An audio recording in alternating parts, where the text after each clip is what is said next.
For the Dai ethnic minority, water is a symbol of holiness, pleasure, and light. During the annual Water Sprinkling Festival, a riot of people will fill all kinds of containers and buckets with water, race around local streets, and chase and sprinkle water on each other. With auspicious water spray filled in the air, people sprinkle water on each other as much as they like. Although getting soaked, they are high-spirited and full of laughs.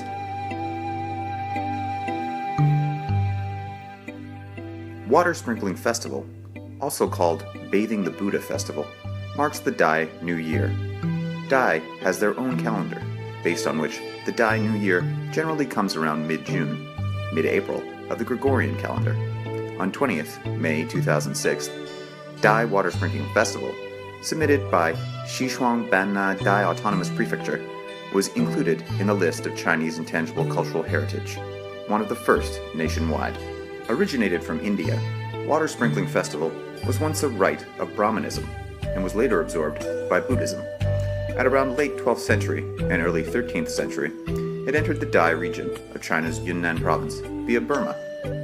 With Buddhism gradually taking root in the Dai region, Water Sprinkling Festival became a folk tradition and was passed down from generation to generation. When the Water Sprinkling Festival is around the corner, the Dai people will waste no time to make all kinds of preparations, from slaughtering pigs and poultry, brewing wine, to making rice cake and festive holiday snacks. During the Water Sprinkling Festival, the Dai people will clean up their houses and wash the statues of Buddha with water. This practice, known as bathing the Buddha, is a way of the Dai people to pray for health in the coming year. Usually, water sprinkling events will be arranged during this time, and people will spray water on each other as a symbolic way of washing away the past year's hazards and sorrows, and to ensure peace and happiness in the coming year. The big carnival generally takes place on the third day of Water Sprinkling Festival. The Dai people are naturally good at singing and dancing is an indispensable part of Water Sprinkling Festival celebrations. The typical dances of the Dai people include elephant feet dance and peacock dance.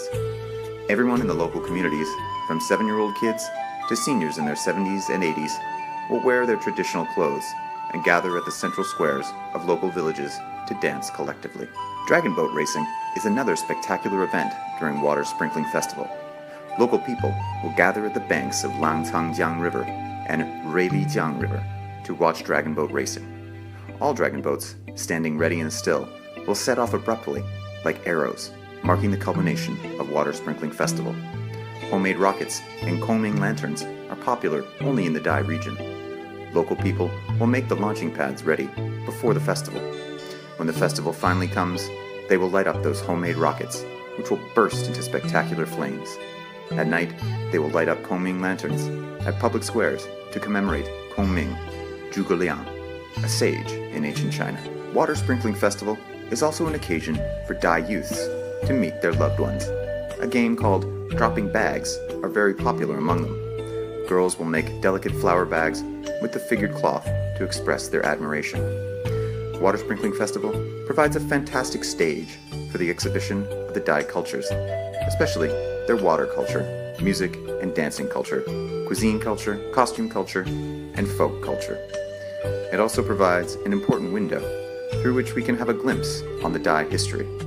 Meanwhile, Water Sprinkling Festival helps strengthen the bonds and unity among various ethnic groups in the Sichuan-Banna Prefecture, promote its friendly cooperation and exchanges with neighboring Southeast Asian countries, and contribute positively to the social, economic, and cultural development of the whole world.